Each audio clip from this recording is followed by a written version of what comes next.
The Communist Party of China will hold its once in 5 years National Congress tomorrow.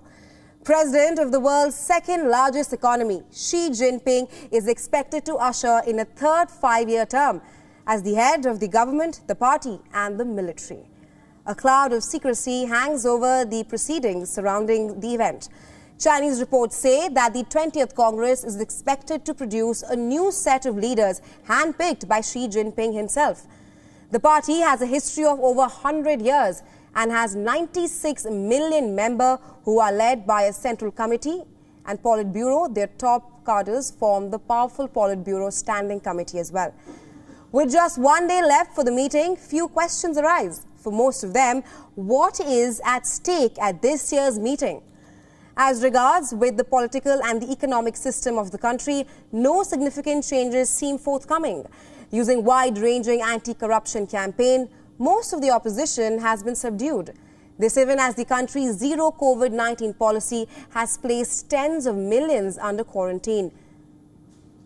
Xi's administration says that such tight COVID-19 controls are the only way to prevent a wider outbreak in the world's most populous nation.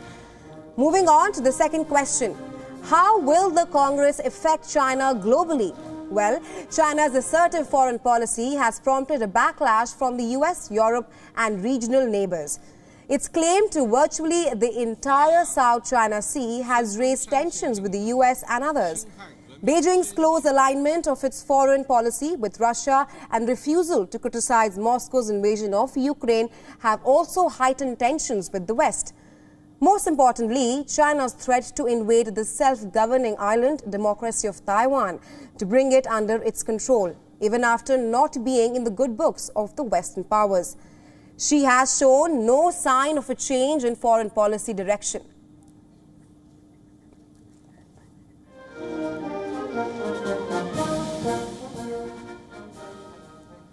And for more on this, our correspondent Patrick Falk is joining us live from Beijing. Welcome to the broadcast, Patrick. Right now, less than 24 hours from now, China will be holding its twice-in-a-decade National Congress. This is the 20th Congress and Xi Jinping is expected to begin his third 5-year term. My question to you is that what changes is Xi Jinping expected to bring?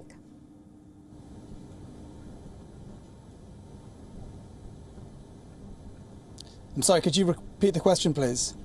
Right. My question to you is that Xi Jinping is going to usher into a third 5-year term. What changes is he expected to bring tomorrow?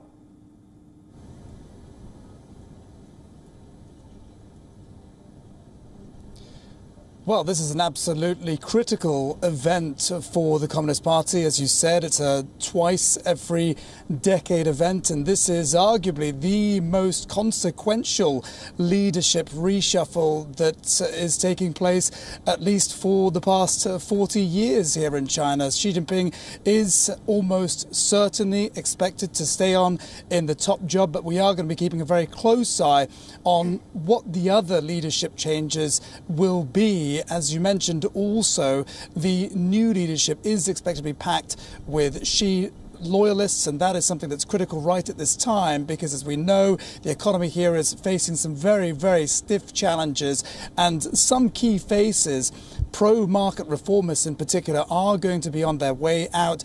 We are expecting new faces to take a more state-driven economic approach, and also this is a critical time also because of COVID-19. We are looking very closely to see whether or not there are going to be changes to China's policy in that regard.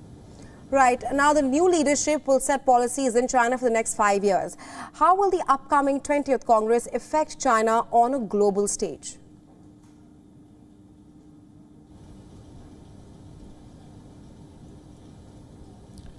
Well, it does seem as though nothing in terms of how China approaches the rest of the world is going to change significantly. President Xi Jinping has made it clear that there are certain red lines that cannot be crossed.